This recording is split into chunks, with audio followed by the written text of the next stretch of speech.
I am the Elder daughter of Kuldeep Singh Sengar. हम 2 बहनें हैं।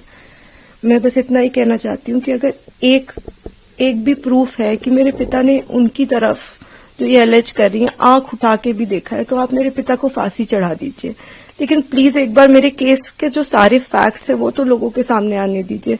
हम बहुत ही मुश्किल से जुडिशरी के पास गए थे। हमारे अपील में हमने सारे फैक्ट्स फाइल किए हुए हैं। उन्होंने अपनी टाइमिंग 3 बार बदली है। पहले उन्होंने कहा दोपहर 2 बजे, फिर उन्होंने एक मीडिया स्टेटमेंट दिया, उन्होंने कहा नहीं 2 बजे नहीं हुआ, शाम को 6 बजे हुआ। ये उन्होंने ऐसे इसलिए किया क्योंकि ऑलरेडी एक फोटो है मेरे पिता की कि वो मम्मी के साथ एक इवेंट में मौजूद है 2 बजे।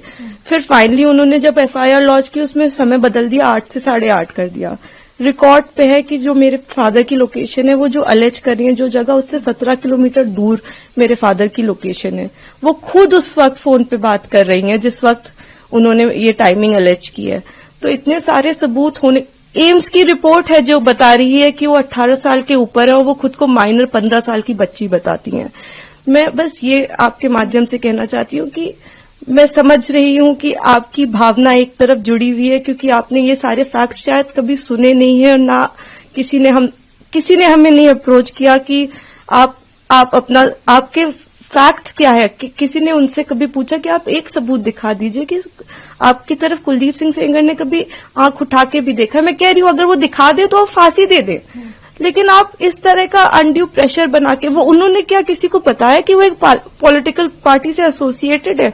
2022 में उनकी मां ने विधानसभा का चुनाव लड़ा हुआ है उन्नाव से। ये सब चीजें वो नहीं बताएंगे क्योंकि वो सब चीजें उनके नैरेटिव को सूट नहीं करता। हम भी 2 बेटियां हैं, 8 साल से ड्यू प्रोसेस, मतलब हम कभी धरना देने नहीं बैठे, हम कुछ नहीं किया, हम ड्यू प्रोसेस पे विश्वास रख के, और आज भी हमें पूरा विश्वास है कि अंत में, क्योंकि हमारा केस इतना स्ट्रांग है, अंत में हमारी जीत होगी।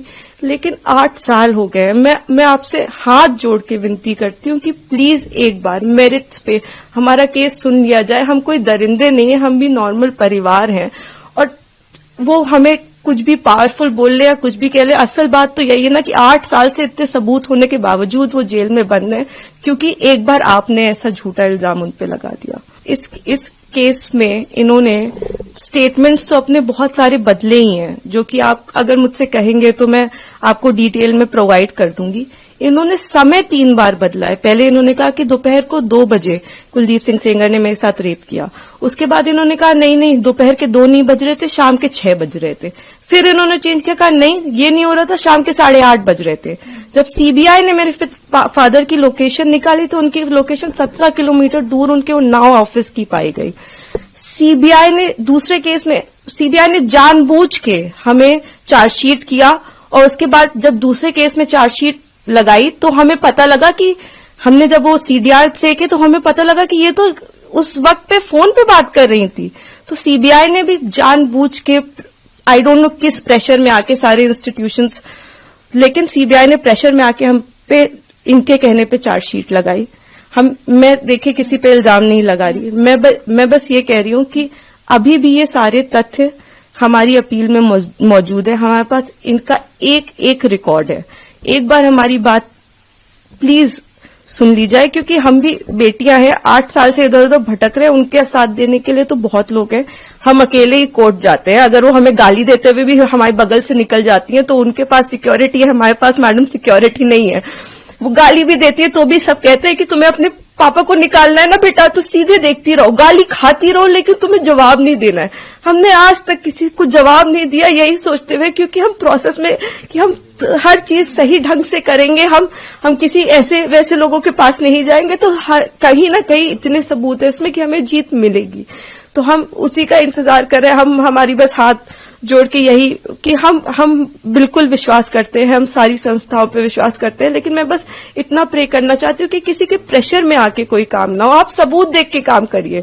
अगर सबूतों में हमारे जरा सा भी आपको गड़बड़ लगे तब आप ये काम करिए, लेकिन नहीं है। उनसे कहीं ना वो एक चीज सबूत दिखाए। वो बोलते हैं कि ट्रक वाला जो एक्सीडेंट बताते, कितनी मिस इन्फॉर्मेशन है कि 11 बार कि हो सकता है। IIT दिल्ली, सीबीआई, NHRC, सारी की एक्सपर्ट टीम बनाई गई थी। इसमें सबने पाया कि वो नेचुरल एक्सीडेंट था। मेरे फादर उस केस से डिस्चार्ज हो चुके हैं, लेकिन आप देखिए आपको कोई मीडिया चैनल नहीं बताएगा कि मेरे पिता उस केस से डिस्चार्ज हो गए थे, जिसमें वो कह रही हैं कि लोगों को मरवाया। आज भी आपने यही नैरेटिव बना रखा है कि लोगों को मरवाया। मतलब इतना झूठ, इतना मिस इन्फॉर्मेशन है वहां पे कि मैं बस रिक्वेस्ट करना चाहूंगी, प्लीज किसी तरह का मिस इन्फॉर्मेशन मत फैलाएं। आपके जैसे भी सवाल हो आप मुझसे पूछ लें। आप फादर की डेथ की बात करते हैं, मेरे पिता उस वक्त टाउन में ही नहीं थे, he was not even present in Unnao. ये भी एलिगेशंस लगाए गए हैं। जी, मैं इसीलिए मैं ट्विटर पे रोज मुझे रेपिस्ट की बेटी और जाने क्या क्या कहा जा रहा है, तो मैं जानती हूं अगर हम अपने फैक्ट्स भी ट्वीट करते हैं या हम फैक्ट्स भी बताने की कोशिश करते हैं तो हमें बहुत अलग अलग नामों से बुलाया जाता है। हम जवाब भी नहीं दे सकते क्योंकि सारी हमें पता है कि सारी संवेदनाएं वो सब एक तरफ जुड़ी हुई है। हम तो बेटियां है ही नहीं, लेकिन ठीक है हम सब झेल रहे हैं। लेकिन जो आप वही मैं कह रही हूँ ना कि तथ्यों पे कोई बात करे। आप कह रहे विटनेस, किस विटनेस को मरवा दिया? अगर एक रिपोर्ट है कि वो नेचुरल एक्सीडेंट था तो हमने कैसे वो कराया? आप बताइए ना। आईआईटी दिल्ली तो झूठ नहीं बोले, एक्सपर्ट टीम्स बनाई गई, इतना प्रेशर बनाया गया। मेरे घर में रोज रेड मारते थे, रोज मेरी माँ को परेशान करते थे, मुझको परेशान करते थे, क्योंकि उस वक्त भी इसी तरह मीडिया में प्रेशर बनाया गया था। तो मैं बस इतना ही, मैं सच में it's my humble request to all of you, आप पहले केस जान लीजिए, आपके जो भी सवाल हो आप कर लीजिए। मैं डॉक्यूमेंट्स लेके आपके सामने बैठने को तैयार हूं, लेकिन प्लीज किसी की कही सुनी बातों पे मेरे पिता के साथ ऐसा मत करिए। 8 साल से हम न्याय के लिए लड़ रहे हैं, प्लीज। जी, मैं सारी चीजें देख रही हूं। मैंने आपको इसीलिए बताया कि कुछ उनके पॉलिटिकल अफिलिएशंस भी हैं और मुझे कोई वो बिल्कुल प्रोटेस्ट करे, लेकिन जहां वो प्रोटेस्ट कर रहे हैं उनसे आप एक बार जाके कह दीजिए कि आप प्लीज सबूत दे दीजिए, एक बार दिखा दीजिए कि क्या सबूत है कि कुलदीप सिंह सेंगर ने आपके साथ ऐसा ऐसा किया। एक बार मैं मीडिया के मेंबर से रिक्वेस्ट है कि कोई भी एक बार जाके उनसे पूछ ले कि आप एक सबूत दे दीजिए। मैडम, मैंने तो 6-7 पॉइंट बताए हैं, आप एक पॉइंट बता दीजिए कि ये सबूत है कि आपके साथ ऐसा ऐसा उस दिन हुआ, सिवाय आपके बोलने के, जिसमें भी आपने कई बार अपने बयान बदले हैं।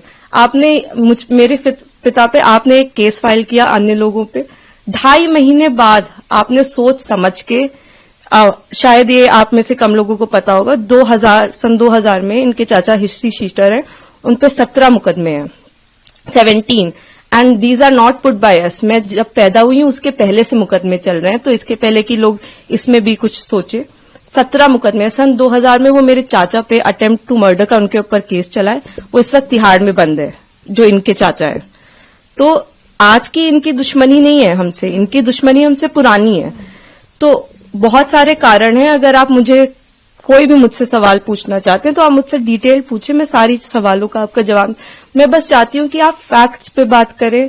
आप एक बार, मैं भावनाएं समझती हूँ सबकी, किसी को भी, मैं खुद एक बेटी हूं, मुझे ये कहानी किसी बच्ची की सुनाई जाती तो मैं भी शायद ट्विटर पे गालियां ही लिख रही होती, लेकिन उस कहानी में कितना सच है ये जान लीजिए कि दूसरी तरफ भी हैं बेटियां, दूसरी तरफ भी लोग हैं। जिस इंसान को आप इतना बुरा समझ रहे हैं वो नहीं है, वो 2 बच्चियों के, और मैं इसलिए नहीं कह रही कि आप आर्ग्यूमेंट्स वो लेके आए, लेकिन वो भी इंसान, क्या उन्होंने देखा भी आंख से? आप एक प्रूफ दे दीजिए और आप मेरे पिता को फांसी पे चढ़ा दीजिए। मैं कह रही हूं, अगर एक भी सबूत है कि मेरे पिता ने उस लड़की की तरफ आंख उठा के भी देखा है तो आप मेरे फादर को फांसी दें।